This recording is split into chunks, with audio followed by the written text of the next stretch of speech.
ఏం చెప్పిండ్రు 2 లక్షల రుణమాఫీ చేస్తా, సరిగ్గా అధికారంలోకి వచ్చిన మొదటి రోజే సంతకం పెడతా, డిసెంబర్ 9 నాడు ఎంబడనే సంతకం పెడతా అని చెప్పి రేవంత్ రెడ్డి చెప్పడం, దాని విపరీతంగా ప్రచారం చేయడం, గ్యారంటీ కార్డుల పేరిట ఊదరగొట్టడం, ఇవన్నీ జరగడం వల్ల కొంతమంది మోసపోయింది. 2 లక్షల రుణమాఫీ అని ఒకటి చెప్పిండు. కేసీఆర్ 10,000 ఇస్తుండు రైతు బంధు, నేను 15,000 ఇస్తా అని చెప్పిండు. కేసీఆర్ కౌలు రైతులకు ఇస్తలేడు, నేను ఇస్తా అని చెప్పిండు. కేసీఆర్ రైతు కూలీలకు పైసలు ఇస్తలేడు, నేనిస్తా అని నమ్మబలికిండు. మొత్తానికి మోసం చేసి ఓట్లు వేయించుకున్నాడు, అవతల పడ్డాడు. నేను మాటలు చెప్పిండు. ఏమేం చెప్పిండు? బస్సు ఫ్రీ, బంగారం ఫ్రీ, ఇంకా ఏమేమి చాలా నెలకు 2,500 మహిళలకు, 18 ఏళ్లు నిండిన ప్రతి మహిళకు నెలకు 2,500, పెద్ద మనుషులుంటే నెలకు 4,000. కేసీఆర్ ఇంట్లో ఒకరికే ఇస్తుండు, నేను ఇద్దరికి ఇస్తా. BC sub plan, minority sub plan, SC declaration, ST declaration, రకరకాల మాటలు చెప్పి మొత్తానికి 1.8% తేడా, 1.8% తేడాతోని ఇలా కాంగ్రెస్ పార్టీ అధికారంలోకి వచ్చింది. రంగుల కళ లాంటి సినిమా చూపెట్టి అధికారంలోకి వచ్చింది. వచ్చిన తర్వాత 150 రోజులు సరిగ్గా. ఈ 150 రోజుల్లో ప్రజలకు అన్ని విషయాలు అర్థమైనాయి. 5 నెలలు అయిపోయినాయి, 6వ నెల ఈ మే 7 దాటిన రేపైతే 6వ నెలలో పడతాం మనం. మరి ప్రజలకు అన్ని విషయాలు ఇలా అర్థమైనాయి. కానీ మీ అందరితో నా ప్రార్థన ఒకటే, ప్రజలు కోపంగా ఉన్నారు. 100 రోజుల్లో హామీలు అమలు చేస్తామని చెప్పి అమలు చేయలేదు అనే కోపం ఉంది. కానీ కాంగ్రెస్ వాళ్ళు ఇంకా కూడా ప్రతిపక్షంలో ఉన్నప్పుడు ఎట్లయితే అబద్ధాలు చెప్పేదో అదే పద్ధతిలో ఇప్పుడు కూడా అబద్ధాలు చెప్తున్నారు. నిన్న రేవంత్ రెడ్డి గారు నిన్నగాక మొన్న సిరిసిల్లకు వచ్చి సరే నానైతే పొట్టు తిట్టిండు అనుకో, ఆయనకు తిట్టుడు అలవాటు, నోరు వారేసుకున్న అలవాటు, ఇష్టం వచ్చినట్టు తిట్టిండు. నేనేం బాధపడా, ఎందుకంటే నన్ను తిరిగితే నాకు దిష్టి పోయింది అనుకుంటా తప్ప నాకేం బాధ లేదు. కానీ బాధాకరం ఏంటంటే అబద్ధాలు చెప్పుడు. 6 గ్యారంటీలల్లా 5 నేను ఆల్రెడీ అమలు చేసిన అని చెప్తుండ్రు రేవంత్ రెడ్డి. 5 ఆల్రెడీ అమలు అయిపోయినాయి, అమలు జరిగిపోయింది అని బొంకుతున్నాడు రేవంత్ రెడ్డి. దయచేసి ప్రజలకు మనం గుర్తు చేయవలసిన అవసరం ఉంది. ఎవరికైనా నెలకు 2,500 రూపాయలు వచ్చినాయా? మహిళలకు ఎవరికైనా వచ్చినాయా? 4,000 వచ్చినాయా? పెద్ద మనుషులకు 4,000 కాదు, ఉన్న 2,000 జనవరిలో ఎత్తగొట్టిండు. మనం ఇచ్చిన 2,000 జనవరి నెల పెన్షన్ కూడా ఎగ్గొట్టినోడు రేవంత్ రెడ్డి. 4,000 ఇచ్చినా అని చెప్పుకుంటున్నాడు. ఇంకా సిగ్గులేని ముచ్చట ఏంటంటే, ఘోరమైన ముచ్చట, నేను రైతు భరోసా ఇచ్చినా అని చెప్తున్నాడు రేవంత్ రెడ్డి. రైతు భరోసా అంటే ఏంది? 15,000 పడ్డాయా? ఎవరికైనా 7,500? రైతు భరోసా ఇచ్చేసినట్టు. రైతు బంద్ అంటేనేమో 10,000. రైతు భరోసా అంటే ఏం చెప్పిండు రేవంత్ రెడ్డి? 10,000 కాదు 15,000 ఇస్తా అన్నాడు. వచ్చినాయి ఎవరికైనా 15,000 కానీ 7,500 కానీ? ఒక్క మనిషికి రాలే. సిగ్గు లేకుండా అబద్ధాలు చెప్తా ఉన్నాడు. 2 లక్షల రుణమాఫీ ఏమైంది అంటే, ఇప్పుడు మనలు ఊళ్ళలో చెప్తారు పెద్దలు, ఊసర వెళ్లి రంగులు మారుస్తుందని చెప్తారు. ఊసర వెళ్ళేమో రంగులు మారుస్తుంది, రేవంత్ రెడ్డి గారేమో తేదీలు మారుస్తుంది, తారీఖులు మారుస్తుంది. మొదలు డిసెంబర్ 9 అన్నాడు, ఇప్పుడు 15 ఆగస్టు అంటాడు. ఏ దేవుడు కనబడితే ఆ దేవుడి మీద ఒట్లు పెడుతుంది. అంజన్న మీద ఒట్టు అంటాడు, ఆడపోతే లక్ష్మీనరసింహస్వామి మీద ఒట్టు అంటాడు, అటుపోతే జోగులాంబ తల్లి మీద ఒట్టు అంటాడు, ఈడికాస్త వేములవాడ రాజన్న మీద ఒట్టు అంటాడు.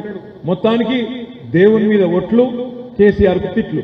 చేసింది ఏందా ఈ 4.5 నెలల్లో అంటే కేసీఆర్ను తిట్టుడు, దేవుళ్ళ మీద ఒట్లు. ఇది ఒక్కటే పని, చిల్లర మాటలు, ఉద్దర పనులు తప్ప చేసిందైతే ఈ 4.5 నెలల్లో ఒక్కటి కూడా చక్కటి పని లేదు.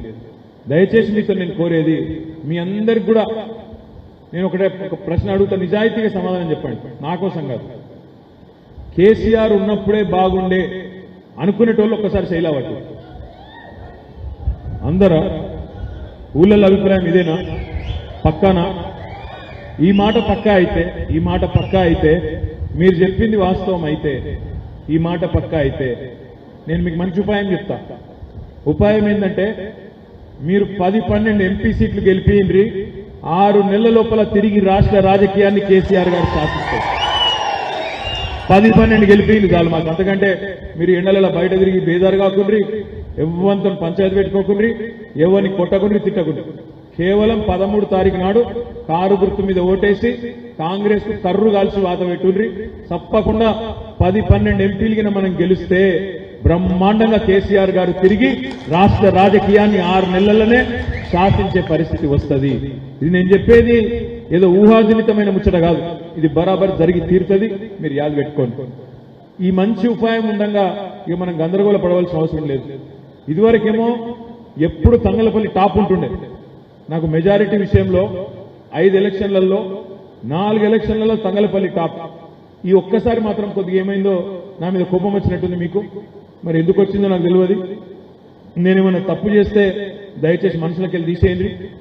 నా వైపు నుంచి ఏమైనా చిన్న చిన్న తెలియకనో తెలిసో తప్పులు జరిగితే దయచేసి మన్నించండి. కానీ ఈ ఎలక్షన్ మాత్రం మనందరికీ కీలకం. తెలంగాణకు ఒక గొంతు ఉండాలి. పార్లమెంటులో తెలంగాణ కండువ వేసుకున్న వాళ్ళు, గులాబీ కండువ వేసుకున్న వాళ్ళు పార్లమెంట్లో బరాబర్ ఉండాలి. ఉండకపోతే మనకే నష్టం జరుగుతుంది.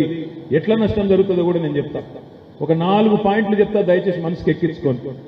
ఒకటి, రేపటి రోజున ఇప్పుడు గోదావరి నీళ్లు కేసీఆర్ ఉన్న రోజులు తంగళ్లపల్లి బ్రిడ్జ్ కింద సముద్రం లెక్క నీళ్లు ఉంటున్నాయి. నేను చెప్పేది కరెక్టేనా? ఇవాళ ఉన్నాయా? ఈ ప్రభుత్వం వచ్చినాక నీళ్లు మాయమైనవి. కరెంటు కష్టాలు చాలా అయినాయి. మళ్ళా మంచిళ్ల కోసం గోస చాలా అయింది. మోటార్లు గాలుడు చాలా అయింది. కరెంటు కోతలు ఎండాకాలం నాగమాగం చేస్తున్నాడు.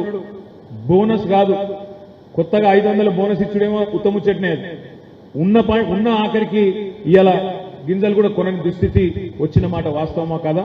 నాకంటే బాగా మీకే ఎరుక. అందుకే నేను మిమ్మల్ని అడిగేది, ఎందుకు ఉండాలి గులాబీ కండువా పార్లమెంట్ లో అంటే 4 కారణాలు చెప్తాను. బీజేపీ వాళ్ళు ఖుల్లా చెప్తున్నారు, మేము 400 గెలుస్తాం, 400 గెలిస్తే రాజ్యాంగాన్ని రద్దు చేస్తాం, రిజర్వేషన్లను రద్దు చేస్తాం, ఎస్సీ రిజర్వేషన్లు, ఎస్టీ రిజర్వేషన్లు, ముస్లిం రిజర్వేషన్లు తీసి పారేస్తామని చెప్పి బీజేపీ వాళ్ళు చెప్తున్నారు. నేను మీ అందరికి గుర్తు చేసేది ఒకటే, ఇలా కాంగ్రెస్ పార్టీలో బీజేపీతో కొట్లాడే దమ్ము లేదు. ఇక్కడ మనకు కరీంనగరే గొప్ప ఉదాహరణ. దానికి కరీంనగర్లో ఇవాళ ఎవరినో తీసుకొచ్చి పెట్టిరు కాంగ్రెస్ అభ్యర్థిని. ఆ కాంగ్రెస్ అభ్యర్థి కనుక ఇప్పుడు నిల్చున్న ఆయన తంగలపల్లికి వచ్చి కాంగ్రెస్ కండువా వేసుకోకుండా రోడ్డు మీద నిలబడితే ఒక్క మనిషి కూడా గుర్తుపట్టాడు. గంట సేపు నిలబడ్డా కూడా కాంగ్రెస్ కార్యకర్తలు కూడా గుర్తుపట్టారు. ఆయన ఎవడో ఎవరికి తెలియదు. పాపం బస్ కోసం ఎదురు చూస్తూనేమో ఎవడో అనుకోవచ్చు. అట్లాంటి పరిస్థితి. ఎవరినో అనామకుని తీసుకొచ్చి ఇలా కాంగ్రెస్ అభ్యర్థిని ఇక్కడ నిలబెట్టింది. రేపు పొరపాటున కాంగ్రెస్ పార్టీకి ఓట్లేస్తే వీళ్ళు బీజేపీతో కొట్లాడే దమ్ము వీళ్ళకు ఉంటుందా ఆలోచించండి. రేపు ఈ రిజర్వేషన్ల రద్దు జరుగుతున్నది, రాజ్యాంగాన్ని రద్దు చేసే ప్రయత్నం చేస్తున్నాడు మోడీ అనుకుంటే అడ్డుకునే శక్తి ఉన్న ఒకే ఒక్క పార్టీ మన గులాబీ దండు, మన కేసీఆర్ దండు తప్ప వీళ్ళతో కాదు. రెండవది, మోడీ గారు ఈ మధ్యన మాట్లాడుతున్నాడు, గోదావరి నీళ్ళని తీసుకుపోయి కిందికి కలుపుతా, అటు కావేరీలో కలుపుతా, కర్ణాటకలో తమిళనాడులో అంటుంది. ఆయనకేంటంటే కర్ణాటకలో తమిళనాడులో ఓట్లు కావాలి కాబట్టి కిందికి తీసుకుపోయి కలుపుతా అంటుంది. ఇక్కడ మన అవసరాలు తీరకుండా, గోదావరి మీద మన అవసరం మొత్తం తీరకుండా కిందికి కలుపుతామంటే దాన్ని కొట్లాడవలసిన బాధ్యత, దాన్ని అడ్డుకోవాల్సిన బాధ్యత మన మీద ఉంటది. అది కాంగ్రెస్ ఎంపీలతోని బీజేపీ ఎంపీలతోని కానే కాదు. అందుకే గులాబీ కండువా వేసుకున్న ఎంపీ మన బోయిన్పల్లి వినోద్ కుమార్ పార్లమెంట్ లో ఉండాలి. గోదావరి జలాలు రేపు మన కరీంనగర్ పార్లమెంటుకు పూర్తి స్థాయిలో రావాలి అంటే, మళ్ళొక్కసారి ఇక్కడ నీళ్లతో కలకల్లాడాలి మన సిరిసిల్ల అంటే తప్పకుండా ఈ గులాబీ కండువా వేసుకున్న వ్యక్తి మాత్రమే పార్లమెంట్ లో ఉండాలి. ఇది కూడా గుర్తుపెట్టుకోండి. మూడవ మాట, ఇవాళ కేంద్ర ప్రభుత్వం చాలా స్పష్టమైన ఆలోచనతో ఉన్నది. హైదరాబాద్ ను జూన్ 2 తర్వాత, ఎందుకంటే ఈ జూన్ 2వ తారీఖు 10 ఏళ్లు నిండుతుంది ఉమ్మడి రాజధానిగా. వాళ్ళు ఆలోచన చేస్తున్నారు కేంద్ర ప్రభుత్వం, ముఖ్యంగా బీజేపీ వాళ్ళు. ఏమని? హైదరాబాద్ ను కేంద్ర పాలిత ప్రాంతం చేయాలి అనే ఆలోచనలో భారతీయ జనతా పార్టీ ఉన్నది. తప్పకుండా దాన్ని అడ్డుకోవాలంటే కూడా ఈ గులాబీ కండువా పార్లమెంట్ లో ఉండాలి. బోయిన్పల్లి వినోద్ కుమార్ ఖచ్చితంగా గలం విప్పాలి, పార్లమెంట్ లో కొట్లాడాలి. నాలుగవ మాట, మీరందరూ అడిగితేనే కదా తంగలపల్లి మండలం అయింది, రాజన్న సిరిసిల్ల జిల్లా అయింది. ఇలా రేవంత్ రెడ్డి చెప్తున్నాడు కుల్లా, నేను రద్దు చేస్తా జిల్లాను, పార్లమెంట్కి ఒకటే జిల్లా ఉండాలి, కరీంనగర్ పార్లమెంట్ లో ఒకటే జిల్లా ఉండాలన్నట్టు. అయితే కరీంనగర్ ఉండాలన్నట, లేకపోతే సిరిసిల్ల ఉండాలన్నట. మరి నేను అడుగుతున్నా, రేపు రాజన్న సిరిసిల్ల జిల్లా మనం ఏర్పాటు చేసుకున్నాం, కలెక్టర్ని ఇక్కడనే పెట్టుకున్నాం, అందరు జిల్లా అధికారులు ఇక్కడనే ఉన్నారు. మరి జిల్లా ఉండాలి అంటే కొట్లాడేందుకు మనం ఉండాలి, గులాబీ కండువా ఉండాలి, ఇంకొకరితోని కాదు, బీజేపీతో ఇంకొంతో కాదు. దయచేసి యాద పెట్టుకోండి. నేను మీ అందరితో ప్రార్థించేది ఒకటి, మనకు 100 ఉండొచ్చు, మనకు చిన్న చిన్న తాకులాటలు, చిన్న చిన్న పంచాయతీలు ఉండొచ్చు. కానీ ఈ ఎలక్షన్ లో ఒక 10-12 సీట్ల కింద మీరు గెలిపిస్తే 6 నెలల లోపల తిరిగి కేసీఆర్ గారు రాష్ట్ర రాజకీయాన్ని శాసిస్తాడు అనే అతి ముఖ్యమైన మాట మీరు మర్చిపోకండి, దయచేసి గుర్తుపెట్టుకోండి. ఇవాళ కేసీఆర్ గారు ప్రభుత్వంలో లేడు అనే మాట చాలా మంది రైతులు, చాలా మంది ఆడబిడ్డలు, సిరిసిల్లలో నేతన్నల ఆత్మహత్యలు మళ్ళీ చాలా అయినాయి. మీరు చూస్తున్నారు, 10 ఏళ్ళు ఆత్మహత్యలు అనే మాట వినవాళ్లే. మళ్ళీ మొన్ననే పద్మానగర్లో, మొన్ననే ఇక్కడ తంగలపల్లి మండలం పద్మానగర్లో ఒక సోదరుడు అంకారపు, తన పేరేందే, మల్లేశం గారు చనిపోతే నేనే పోయినా, స్వయంగా కలిసి వచ్చిన. బాధ ఎక్కడ అనిపిస్తుందంటే 10 ఏళ్ళిన వాళ్లే ఆత్మహత్య అనే మాట మళ్ళీ అలా మళ్ళా చాలా అయినాయి. కాంగ్రెస్ వచ్చింది, కరువు వచ్చింది, కరెంటు లేదు, మళ్ళా ఆత్మహత్యలు మళ్ళా చాలా అయినాయి. ఈ దుస్థితి పోవాలంటే మళ్ళీ ఈ గులాబీ కండువా ఎగరాలే, ఖచ్చితంగా తెలంగాణ కలకల్లాడుతూ మళ్ళీ లక్ష్మీ కళతోని మంచిగుండే రోజు రావాలి. మీ అందరితో నేను ప్రార్థించేది ఒకటే, ఏమైనా చిన్న చిన్న పొరపాట్లు తెలుసో తెలియకనో జరిగితే మనసులోకి తీసేయండి. మిగిలిందే 4 రోజులు, సరిగ్గా 4 రోజులు. ఈ 4-5 రోజులు గట్టిగా మనందరం కూడా ఎక్కడో అక్కడ ఎవల ఊర్లే వారు, ఎవల బూతుల వాళ్ళు, మన చుట్టాలకు, మన దోస్తులకు, మన ఇంటి పక్కలకు గట్టిగా చెప్పుకుంటూ ఎండ దెబ్బ తినకుండా పొద్దున పూట 1 గంట, సాయంత్రం 1 గంట గట్టిగా ప్రచారం చేస్తే మంచి రిజల్ట్ వచ్చే ఆస్కారం ఉన్నది. మీ అందరితో ప్రార్థన ఒకటి, నాకు తెలుసు ఈ ఎలక్షన్లో మన పోటీ కాంగ్రెస్ తో లేదు. నాకు తెలిసి కాంగ్రెస్ 3వ ప్లేస్, కరెక్టేనా? 3వ స్థానమేనా? మన పోటీ ఉన్నది బీజేపీతో. మరి బీజేపీ విషయంలో కూడా ఒక 2 విషయాలు దయచేసి మీరు మనసుకి ఎక్కించుకోండి, 10 మందికి చెప్పండి. భారతీయ జనతా పార్టీ, నరేంద్ర మోడీ ప్రభుత్వం 2014లో అధికారంలోకి వచ్చింది. 2014లో అధికారంలోకి వచ్చినాడు మోడీ గారు. ఇక్కడ మనం అధికారంలోకి వచ్చినాం తెలంగాణలో, అక్కడ బీజేపీ వచ్చింది ఢిల్లీలో.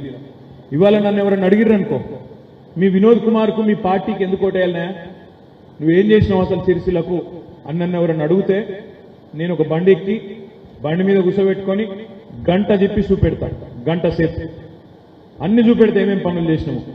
జిల్లాలలో వ్యవసాయ కాలేజ్ నుంచి మొదలు పెడితే మనం పెట్టిన చెట్లు, మనం తెచ్చిన నీళ్లు, గోదావరి నీళ్లు, మనం చేసిన జిల్లా కలెక్టర్ ఆఫీసు, జిల్లా ఎస్పీ ఆఫీసు, మనం తెచ్చిన నర్సింగ్ కాలేజు, అవతల పోతే బ్రహ్మాండమైన బైపాస్ రోడ్డు వెంకటాపూర్ దాకా, దాని మీద మెడికల్ కాలేజు, యువతలకి ఇంజనీరింగ్ కాలేజు, అక్కడికి మళ్ళా ముంగటికి పోతే పెద్ద అపారల్ పార్కు, సిరిసిల్ల నేతన్నల కోసం చేసిన పనులు, రైతుల కోసం చేసిన పనులు, రైతు బంధు, ఆసరా పెన్షన్లు, 1 గంట సేపు ఏ ఊళ్ళో ఏం చేసినాం తప్పకుండా చూపెట్టే సత్తా మనకున్నది.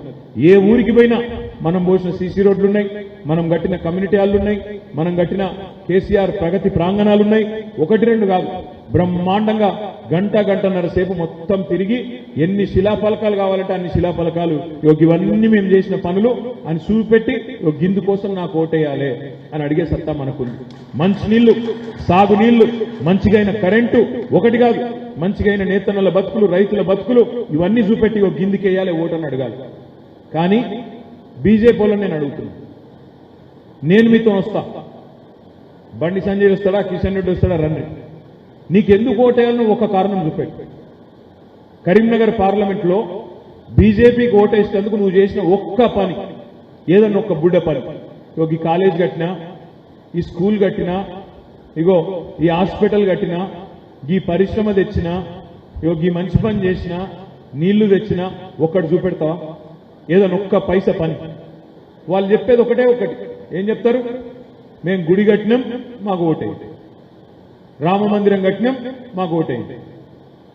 రామ మందిరం కట్టుడు, గుడి కట్టుడు ఒకటే ఓటేసేందుకు కారణమైతే నేను అడుగుతున్నా, మరి కేసీఆర్ గారు కట్టలేదా? 4 ఏళ్ల కిందటనే యాదాద్రి అనే అద్భుతమైన ఆలయాన్ని కట్టింది కేసీఆర్ కాదా? మర్చిపోదామా? లక్ష్మీ నరసింహస్వామి దేవాలయం అద్భుతంగా 100,000 ఏళ్లు నిలిచిపోయేటట్టు చరిత్రలో అపురూపంగా కట్టింది కేసీఆర్ కాదా? మరి గుడి కట్టుడు ఒకటే కాదు కదా, కేసీఆర్ గారు ఆధునిక దేవాలయాలు కూడా కట్టిండు. ఆధునిక దేవాలయాలు అంటే ఏంది? ప్రాజెక్టులు, చెరువులు, రిజర్వాయర్లు.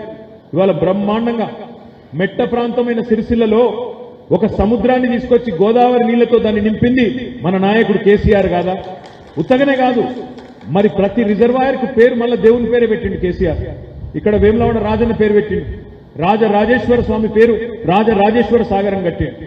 యువతలకు పోతే రంగనాయక సాగరం కట్టిండు. ఆ మీదికి పోతే మల్లన్న సాగర్ అని మల్లన్న దేవుని పేరు పెట్టిండు. ఆ పైకి పోతే పోచమ్మ తల్లి పేరు మీద కొండపోచమ్మ సాగర్ పెట్టిండు.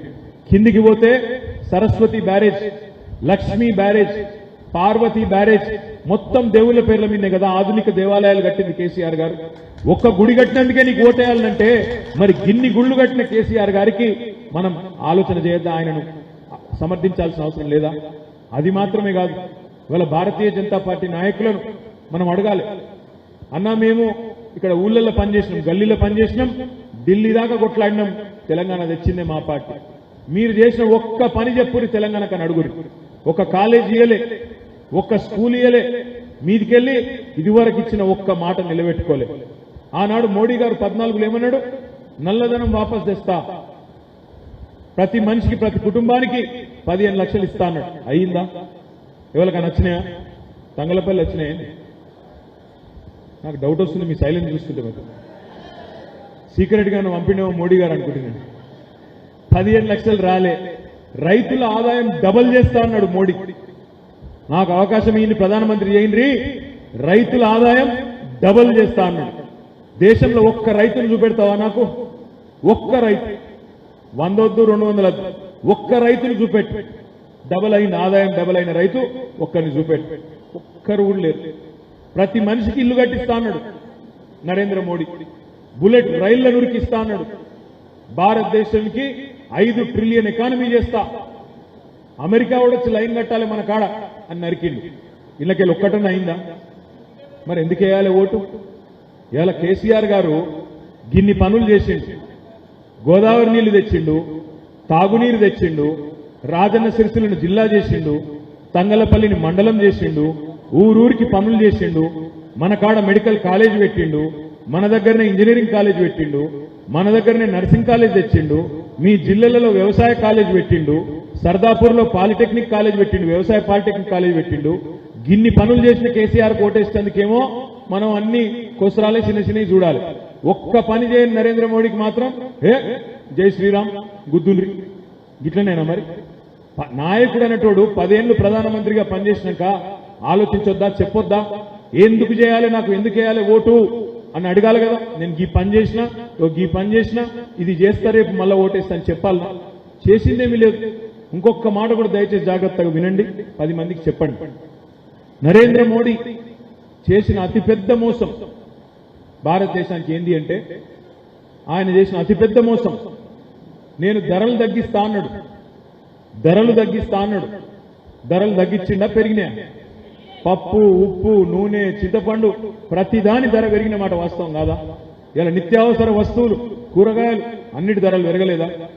మీరు అనొచ్చు, అన్న నరేంద్ర మోడీకి ఏం సంబంధం ధరల పెరుగుదలతోనండి. అది కూడా చెప్తా, ఒక్కసారి మనసుకి ఎక్కించుకోండి. మన భారతదేశంలో పెట్రోల్, డీజిల్ మన కాడ దొరకదు, బయటికి వెళ్ళి తెచ్చుకోవాలి. దాన్ని క్రూడ్ ఆయిల్ అంటారు, ముడి చమురు. బయటికి వెళ్ళి గల్ఫ్ దేశాలకు వెళ్ళి తెచ్చుకొని దాన్ని శుద్ధి చేసి అందులోకెళ్ళి పెట్రోల్, డీజిల్ మనం అమ్ముకుంటాం, అందరికి ఇచ్చుకుంటాం. మోడీ ప్రధానమంత్రి అయినాడు 2014లో ముడి చమురు ధర, క్రూడ్ ఆయిల్ ధర, ఒక డ్రమ్ము, ఒక బ్యారెల్ $100. ఇవాళ 10 ఏళ్ల తర్వాత ముడి చమురు ధర తగ్గింది, 100కెళ్ళి $84 అయింది, $16 తగ్గింది. మరి క్రూడ్ ఆయిల్ ధర తగ్గితే, ముడి చమురు ధర తగ్గితే పెట్రోల్, డీజిల్ ధరలు తగ్గాలనా పెరగాలనా? మరి తగ్గినాయా పెరిగినాయా? ఎట్లా పెరిగినాయి? మరి రాష్ట్రం పన్ను పెంచలేదు, మన రాష్ట్రంలో ఒక పైసా కూడా పెంచలేదు పన్ను మనం 10 ఏళ్లలో. మరి ఎట్లా పెరిగింది? 34% పన్ను నరేంద్ర మోడీ అదనంగా వేసింది. 34%. దాంతో ఏం చేసింది ఎరికైనా? 30 లక్షల కోట్లు వసూలు చేసింది. ఆ 30 లక్షల కోట్లలో కూడా ఒక్క పైసా కూడా రాష్ట్ర ప్రభుత్వానికి ఇయ్యడు. మొత్తం కేంద్రం చేతుల స్పెషల్ పన్నులేసి ఆయన చేతిలో పెట్టుకున్నాడు. మీరు తెల్లారు లేచి మీ ట్రాక్టర్ తీసుకొని పెట్రోల్ బంకుల, డీజిల్ బంకుల డీజిల్ నింపుకునేటప్పుడు ప్రతిరోజు మీరు కడుతున్నారు ఆ 34% పన్ను నరేంద్ర మోడీకి. 10 ఏళ్లలో 30 లక్షల కోట్లు ఈ దేశంలోని సామాన్యులు, ఈ దేశంలోని గరీబ్ వాళ్ళు కట్టిండ్రు నరేంద్ర మోడీకి. ఆయన ఏం చేసిండు తెలుసా? 30 లక్షల కోట్లతోని ఒకటే పని చేసిండు. అందులోకెళ్ళి 30 లక్షల కోట్లకెళ్ళి 14.5 లక్షల కోట్లు అంటే సగం అదానికి అంబానీకి వాళ్ళ రుణాలు మాఫీ చేసినోడు నరేంద్ర మోడీ. మీకు అనిపించచ్చు, అన్న నువ్వు చెప్పేది కరెక్టేనా? నేను చెప్పింది తప్పని బండి సంజయ్ రుజువు చేస్తే రేపు మళ్ళా ఇక్కడికే వస్తా, నా రాజీనామా బండి సంజయ్ చేతిలో పెట్టిపోతా. నేను చెప్పింది అక్షర సత్యం. ఈ ప్రభుత్వం పనిచేసింది కాకులను కొట్టిండు, గద్దలకు పెట్టిండు, పేదలను చంపిండు, వాళ్ళ దగ్గర ముక్కు విండి వసూలు చేసి పెద్దవాళ్లకు దోచిపెట్టినోడే నరేంద్ర మోడీ. ఇవాళ అన్ని పిరమైనవి. ఎట్లా పిరమైనవి అంటే తగ్గింది ధర, క్రూడ్ ఆయిల్ ధర తగ్గింది, కానీ పెట్రోల్ రేట్లు పెంచిండు, డీజిల్ రేట్లు పెంచిండు, ప్రత్యేక పన్నులు వేసిండు. ఏమైతుంది దాంతో? ఇప్పుడు మీరు తంగలపల్లికి వెళ్ళి బద్దనపల్లికి వెళ్ళి హైదరాబాద్ పోవాలి బస్సులో, మరి డీజిల్ రేటు పెరిగితే బస్ కిరాయి పెరుగుతుందా తగ్గుతుందా? మరి కూరగాయల రేట్లు, పప్పు రేటు, ఉప్పు రేటు, నూనె రేటు, చింతపండు రేటు, సరుకు రవాణా ఛార్జీలు పెరిగితే పెరగదా? రవాణా ఛార్జీలు పెరిగితే పెరుగుతుంది కదా. ఒక గట్ల పెంచినోడు నరేంద్ర మోడీ. అట్లాంటి మోడీ గారికి, ఏమీ చేయని మోడీకి, తెలంగాణకు గుండు సున్నా ఇచ్చిన మోడీకి మనం ఎందుకు ఓటేయాలి ఆలోచించండి. 5 ఏళ్లలో బండి సంజయ్ గారు ఎంపీ అయింది. 5 ఏళ్లలో ఒక్క పైసా పనిచేసిండా? తంగలపల్లికి, సిరిసిల్లకు ఒక పని చేసిండా? ఎన్నడన్నా కనబడ్డా? గాలి తిరుగుడు, గాలి మాటలు తప్ప చేసిన ఒక్క పని ఉందా? మరి ఎందుకు వేయాలి బీజేపీకి ఓటు? ఆలోచించండి దయచేసి. నేను మిమ్మల్ని కోరేది, ఇది నేను మీకు చెప్పుడు కాదు, మీరు 10 మందికి చెప్పాలి. 13 తారీఖు లోపల తప్పకుండా దయచేసి మన అభ్యర్థి బోయిన్పల్లి వినోద్ కుమార్ గారు, మన అభ్యర్థి గెలిచేటట్టు, మన అభ్యర్థి గట్టిగా మంచి మెజారిటీ మన తంగలపల్లి మండలంకి గెలిచేటట్టు మీరందరూ కూడా శాయశక్తుల ప్రయత్నం చేయాలని నా విజ్ఞప్తి. ఎందుకంటే ఇన్ని చేసిన కేసీఆర్, 10 ఏళ్లలో మనకి ఇంత చేసిన కేసీఆర్ కు మనం రుణం తీర్చుకునే ఒక మంచి అవకాశం ఈ పార్లమెంట్ ఎలక్షన్. ఈ ఎలక్షన్ లో పోటీ ఎవరెవరికి మధ్య జరుగుతున్నది? 10 ఏళ్ల నిజం కేసీఆర్ పాలన, 10 ఏళ్ల విషం నరేంద్ర మోడీ పాలన, 150 రోజుల అబద్ధం రేవంత్ రెడ్డి పాలన. ఈ మూడింటి మధ్యలోనే ఎలక్షన్ జరుగుతున్నది. 10 ఏళ్ల నిజానికి, 10 ఏళ్ల విషానికి, 150 రోజుల అబద్ధానికి మధ్యన జరుగుతున్న ఎలక్షన్ ఇది. అక్కడ వ్యక్తులు ముఖ్యం కాదు, పార్టీ, మన పార్టీ నిలవాలే, గెలవాలే, మనం రేపటి రోజున గల్లా ఎగిరేసి నడవాలే మళ్ళీ తంగలపల్లిలో అంటే తప్పకుండా ఈ ఎలక్షన్ లో మెజారిటీ తెచ్చుకోవాల్సిన అవసరం ఉంది. ఈ ఎలక్షన్ లో మనం 10-12 సీట్లు గెలిస్తేనే కాంగ్రెస్ ఓడు రేపు రుణమాఫీ చేస్తాడు. కాంగ్రెస్ ఓడు రేపటి రోజున మళ్ళా 15,000 రూపాయలు ఇయ్యక తప్పదు. మహిళలకు 2,500 ఇస్తాడు, 4,000 పెన్షన్ ఇవ్వాల్సి వస్తుంది. ఒకవేళ ఈ ఎలక్షన్ లో తప్పకుండా ఆలోచన చేయవలసిన అవసరం ఉంది. ఈ ఎలక్షన్ లో మనం కింద పొరపాటున తప్పిదారి కాంగ్రెస్ కు ఓటేస్తే ఏం జరుగుతుంది? నేను ఏ పని చేయకపోయినా, పచ్చి అబద్దాలు ఆడినా, కేసీఆర్ ను తిట్టినా, బూతులు మాట్లాడినా ఇవాళ నాకే ఓటేసిండ్రంటే ఏ పని చేయాల్సిన అవసరం లేదు. 420 దొంగ హామీలు ఇచ్చి లుచ్చా మాటలు మాట్లాడినా నాకే ఓటేసిండ్రంటే నేను ఒక్క పని చేయకపోయినా ప్రజలు నాతోనే ఉంటారు అని అనుకునే అవకాశం ఉంది. అందుకే మీ అందరినీ నేను కోరేది, ఇట్లాంటి లుచ్చా మాటలు మాట్లాడే లుచ్చా నాయకుడు రేవంత్ రెడ్డికి రేపు బుద్ధి చెబుదాం. గట్టిగా ఓటుతో కాంగ్రెస్ పార్టీని పాతరేద్దాం. అదేవిధంగా 10 ఏళ్లు గాలి తిరుగుడు, గాలి ముచ్చట్లు మాట్లాడిన బండి సంజయ్ కూడా ఈ ఎలక్షన్ లో నరేంద్ర మోడీకి, బండి సంజయ్ కూడా బుద్ధి చెబుదాం. తప్పకుండా మన గులాబీ కండువా ఉంటేనే తెలంగాణకు శ్రీరామ రక్ష అనే మాట అందరం గుర్తుపెట్టుకుందాం. గట్టిగా పనిచేద్దాం. ఈ 5-6 రోజులు గట్టిగా దండాడితే తప్పకుండా మనకు మంచి ఫలితాలు వస్తాయి. మీ అందరినీ నేను ప్రార్థించేది ఒకటే, ఉంటాయి చిన్న చిన్న ఊరన్నాక చిన్న చిన్న బాధలు ఉంటాయి, ఎప్పటికీ అయిపోవు సమస్యలు. ఏదో ఒక సమస్య ఉంటుంది, ఒకటి పోతే ఒకటి వస్తుంది, అది పోతే ఇంకోటి వస్తుంది. ఒక సమస్య పోగానే ఇంకోటి మోపవుతుంది.